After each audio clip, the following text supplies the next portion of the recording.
Now then folks, just a short video, show you how my van is winter ready, show what I've done to improve it, what I use to keep me warm in winter. Don't forget to give us a sub, check out us other content, go check out Facebook for Wandering Wallies, come over there, give us a like, we'll give you an insight on Facebook into what we get up to, how we make our videos. See you soon folks.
So here we go with the storage unit that I built above the head. I'll just drop the camera down so you can see how it fastens in, and it basically velcros to the front of the van on the plastic trim.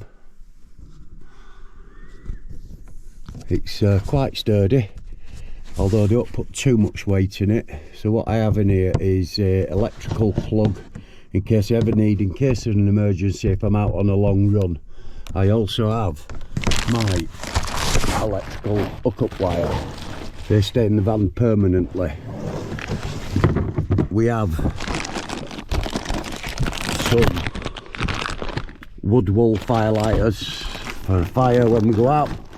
They can go right into the front then folks, and this is quite easily stretchable down here into the back pockets.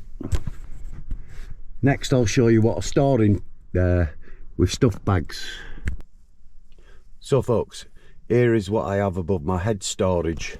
I've got a washing bowl, electrical cables in that, USB wires, etc, etc, loo roll and poo bags.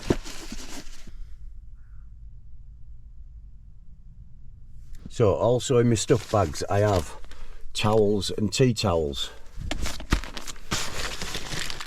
any medication, any lotions, any potions. So it's got smidge in there, it's got sunblock, any medications I need and such forth. This one's got little hand tools in it, so spanners, screwdrivers, torque keys, anything like that. That one's got socks in it, it's now got them socks in it. Cheers! I've got my Yorkshire hat. I also have in it an emergency kit. Emergency kit is first aid kit, lots of different stuff. In the other bag I've got an emergency all-weather bivvy bag, I think they call them. And what that's for is if I'm out in extreme temperatures and the diesel heater does go off, it's going to get mighty cold in here. I also have a toffee hammer to get out in an emergency. I also have some lovely hand warmers. They'll keep my hands warm in an emergency, or even other regions in an emergency. Right, as you can see folks, there's still quite a bit of room here, so I'll get a bit of clothing up there as well. Make sure you use every tiny bit of space folks. There's a bit of a munch bank there, and the bag on the left has got a chopping board, utensils, knives and forks, salt and pepper grinder, and other essential things for cooking when you're out camping. On this side of the van, where the jack is located behind the plastic panel, is used for my Ridge Monkey. There's another Ridge Monkey in there, and I also use it to store my kitchen roll. Although it be a bit tight, it don't matter about it being squeezed up. Let's have a look at the cupboard. So the cupboard I made myself. It's already got the foil back window on it. If you notice, most of the food in here is dry food. This will be coming out when it comes to summer because that'll go rancid. The beans will go rancid. Do not put any liquids, any oils in your cupboard in summer, as when the temperature rises, they become rancid, folks. Get them in your fridge. Back of the seats is used for storage, plates, etc. I made a little shelf to cover up behind the passenger seat. So underneath this shelf, which lifts out so easy like that, I'll just show you it. On the other side, that's all it is, folks. Could do with a paint. Underneath there is my pee bottle. We all need one if you're out. And my cooker as well. On top of the storage, when I'm out for a journey, I tilt the front seat forward if I'm on my own and push it right forward. That's where my big compressor fridge sits. So under my bed is a little bit more storage here, but I just have to be aware of the diesel pump there.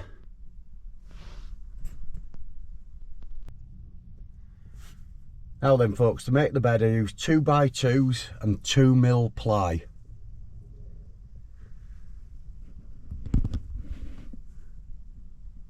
The bed height depends on the height of your body when sat down.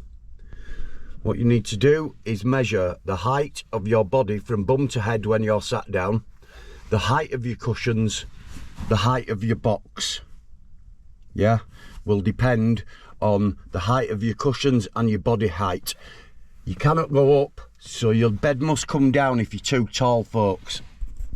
So the bed houses the diesel heater and also holds the solar panel charger control, which you can just see here.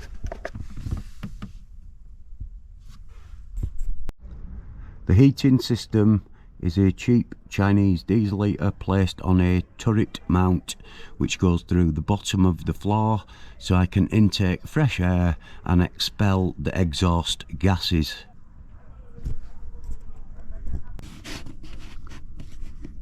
So here's the heater outlet, folks, which can be turned to suit so you can keep your tootsies warm, or you can whop it up in air to get the van steaming hot. The diesel control panel is on the cupboard.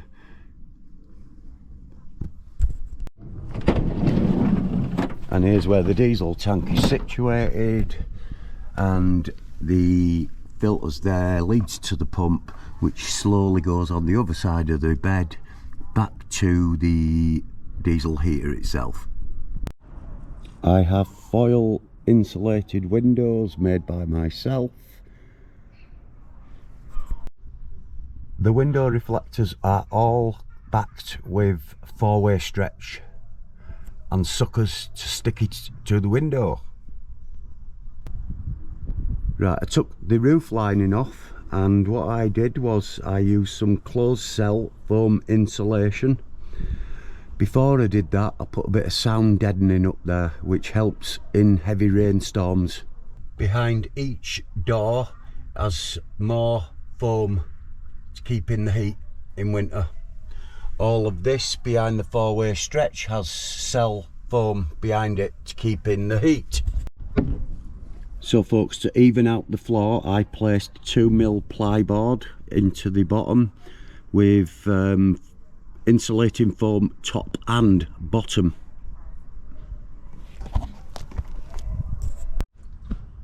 I didn't see the point in any kind of plumbing in the van, so I use a water bottle.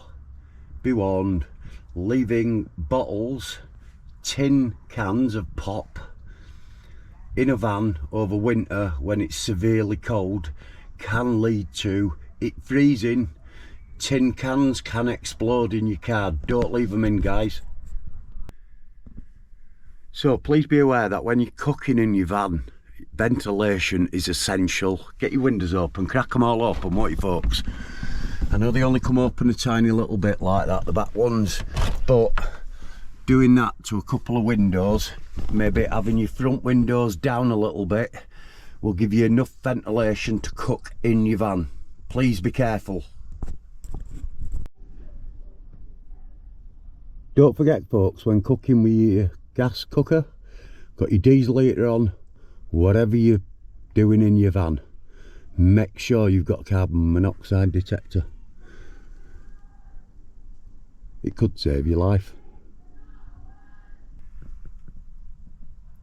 Right, so I've got a simple curtain mechanism which is fastened onto the back of the shelf, which cuts out any light at the front should I want to go stealth mode and I don't want people to know I'm in the van.